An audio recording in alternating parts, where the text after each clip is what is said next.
Hello everyone, welcome back to my YouTube channel Ritz Glitz. Today I am here with some daily practice worksheets for your pre-nursery and nursery kids. If you like my content, please press the like button. So let's begin. So as you can see, this is our first worksheet. We have handwriting warm-ups. अब जिस age group के बच्चों की हम बात कर रहे हैं उनके लिए हैंड राइटिंग एक्टिविटीज़ बहुत इंपॉर्टेंट हैं क्योंकि दे हैव जस्ट बिगन, है ना। तो जब वो स्टार्ट कर रहे हैं तो उनका पेंसिल कंट्रोल होना, उनका मोटर कंट्रोल होना बहुत इंपॉर्टेंट है, जो कि जनरली उस टाइम वीक होता है क्योंकि न्यूली इंट्रोड्यूस किया होता है हमने। तो अपार्ट फ्रॉम ट्रेसिंग एक्टिविटीज़ हम इस तरह की एक्टिविटीज़ उन्हें दे सकते हैं, जैसे यहाँ पर they have to match the capital A with the small A. ठीक है, तो बहुत ध्यान से उन्हें विदाउट टचिंग द वॉल्स ऐसे मूव करना होता है। यहाँ पर सिंपली हम उन्हें स्ट्रोक्स सिखा रहे हैं। ठीक है, यही स्ट्रोक्स उनकी ग्रिप को, उनके मोटर कंट्रोल को इम्प्रूव करेंगे और इसी के साथ साथ उसके बाद वो अल्फ़ाबेट्स को, नंबर्स को सही से ड्रॉ कर पाएंगे। ठीक है, तो ये चीज़ बहुत ज़रूरी है। सेकेंडली, हैंड राइटिंग के साथ जैसे बच्चे जब अल्फ़ाबेट्स सीख रहे हैं तो along with the strokes, along with the letter formation, वो बहुत सी और चीज़ें सीख जाते हैं। वो अल्फ़ाबेट की साउंड्स को, फोनिक्स को लर्न कर लेते हैं, जो कि आगे जाके उन्हें हेल्प करती है रीडिंग में भी, और अलॉन्ग साइड उनकी राइटिंग स्किल्स भी इम्प्रूव होती रहती हैं। तो इसलिए जब इतने छोटे बच्चों को हम वर्कशीट्स दें तो हमें ध्यान देना चाहिए कि हम उन्हें हैंड राइटिंग एक्टिविटीज़ भी साथ के साथ देते जाएं।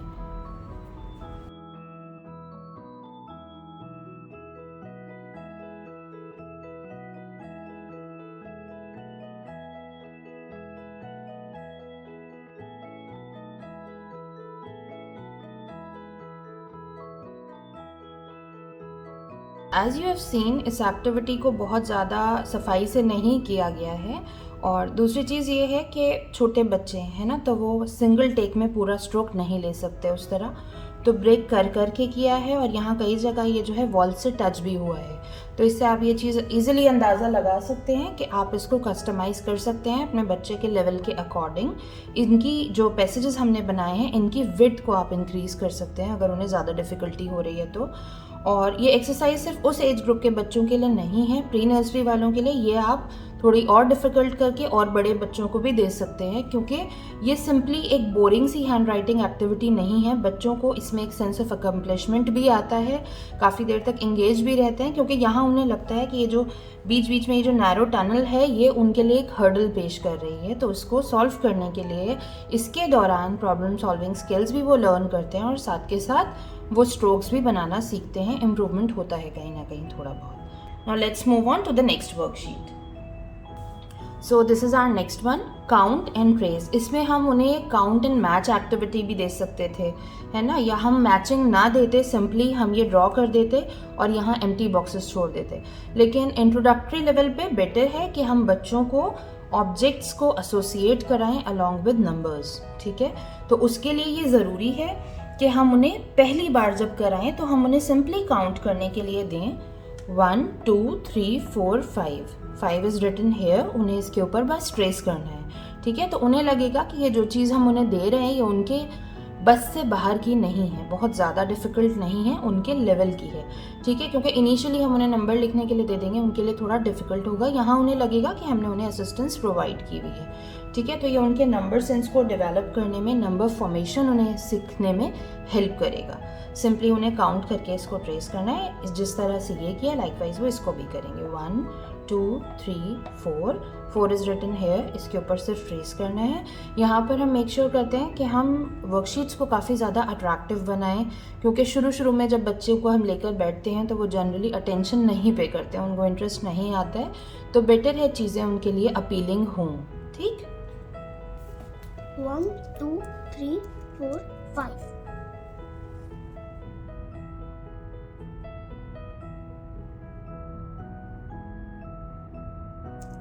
1 2 3 4 1 2 3 4 5 6 7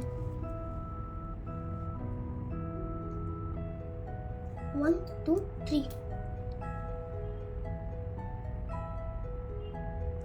1 2 3 4 5 6 7 8 9 10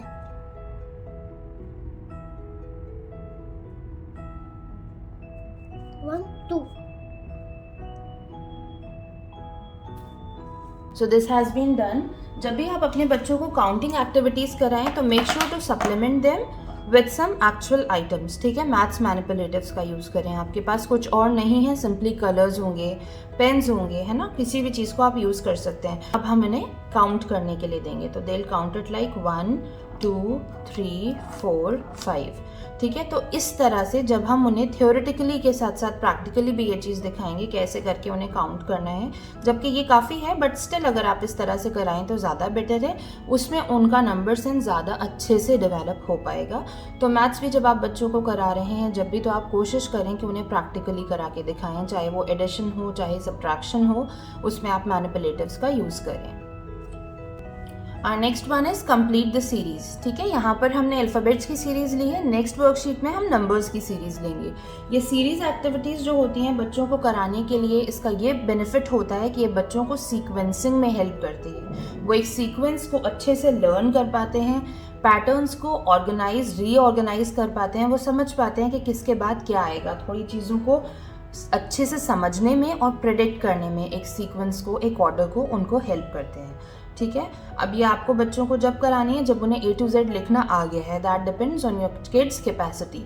तो ज़रूरी नहीं है कि आप उन्हें एट द एज ऑफ 3 करने के लिए दे दें, डिपेंड्स, अगर उन्हें आता है तो ठीक है, अदरवाइज नॉट।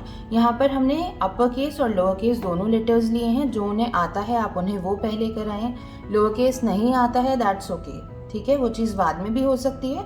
यहाँ पर हमने दोनों को इंक्लूड किया है क्योंकि इस एक्टिविटी में सीरीज़ के साथ साथ वो समझ पाएंगे, वो एसोसिएट कर पाएंगे कि कैपिटल A ऐसा होता है और स्मॉल a ऐसा होता है, ठीक है। तो इस तरह की अपर लोअर केस हम उन्हें मैचिंग एक्टिविटीज़ भी देते हैं, अल्फ़ाबेट रिकॉग्निशन एक्टिविटीज़ भी देते हैं, साथ के साथ कंप्लीट द सीरीज़ में भी हम इन दोनों कॉन्सेप्ट्स को साथ में जोड़ सकते हैं, ठीक है। तो ये उनके लिए समझने में आसानी होगी।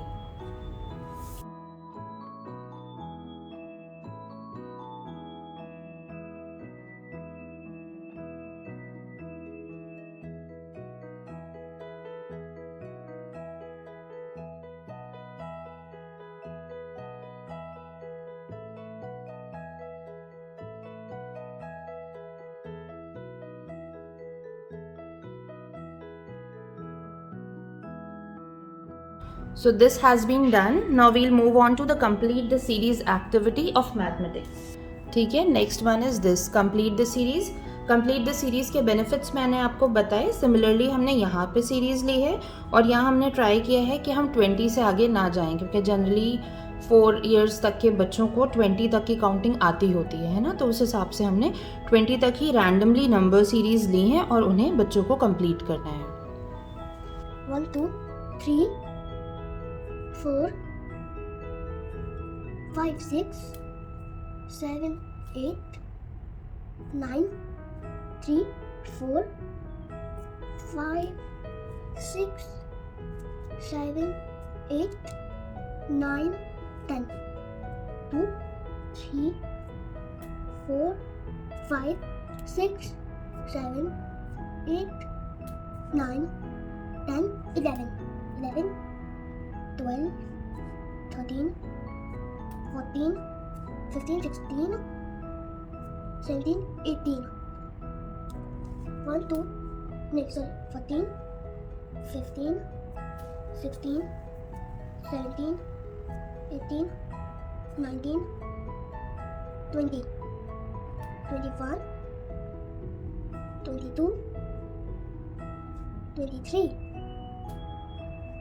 6 7 8 9 10 11 12 13। So this has also been done. अब यहाँ पर आप देखिए एक कैटरपिलर में मैंने 20 से ऊपर भी काउंटिंग दी थी। You can customise it according to the level of your kid, ठीक है। Now moving on to the next one, that is beginning sounds. So our next one is beginning sounds.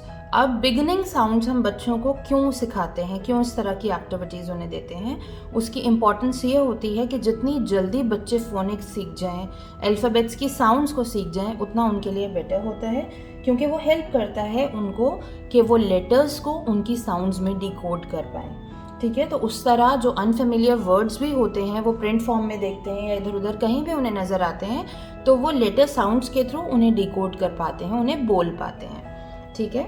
तो यहाँ पर we have trace the letters and match them with the related pictures. ठीक है, तो simply आप बच्चों को कहें कि पहले वो लेटर्स को ट्रेस कर लें। Here we have H, U, F, J and B। ठीक है, उसके बाद उन्हें मैच करना है विद द रिलेटेड पिक्चर्स। अगर आपके बच्चों को ये चीज़ें बहुत अच्छे से नहीं आती हैं तो भी आप उन्हें हेल्प कर सकते हैं। आप उन्हें बोल के दिखाएंगे फिश, फ, हट, ह, बिब, ब, अम्ब्रेला, अ, जैम, ज। ठीक है, इस तरह से जब आप बोलेंगे तो वो समझ जाएंगे कि ये साउंड किस अल्फ़ाबेट को करस्पॉन्ड कर रही है और उनके लिए ये मैचिंग एक्टिविटी इजी हो जाएगी।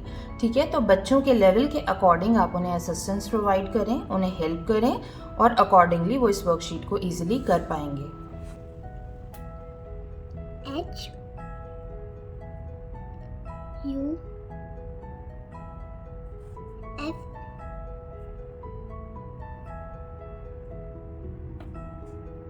J, B. H is for hut. Hut. F is for fish. Fish.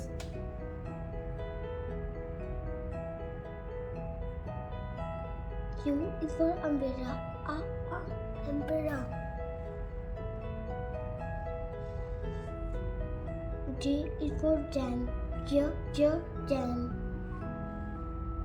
B is for bib. Bib. So this was our last worksheet. आपने देखा कि ये किस तरह से की गई है। द किडो डिकोडेड द वर्ड्स। ठीक है, अल्फ़ाबेट्स की साउंड्स निकाल के उसके बाद मैच किया है। तो इस तरह से बच्चों को फोनिक्स बहुत अच्छे से आ जाते हैं, वो साउंड्स को बहुत अच्छे से बहुत एफिशिएंटली सीख लेते हैं और आगे उन्हें रीडिंग करने में बहुत हेल्प मिलती है इस चीज़ से। So this was all for today. Thank you so much for watching. We'll be back soon with some more videos with worksheets for your pre-nursery and nursery kids. If you like the content, please press the like button and do comment your suggestions in the comment box. Thank you so much.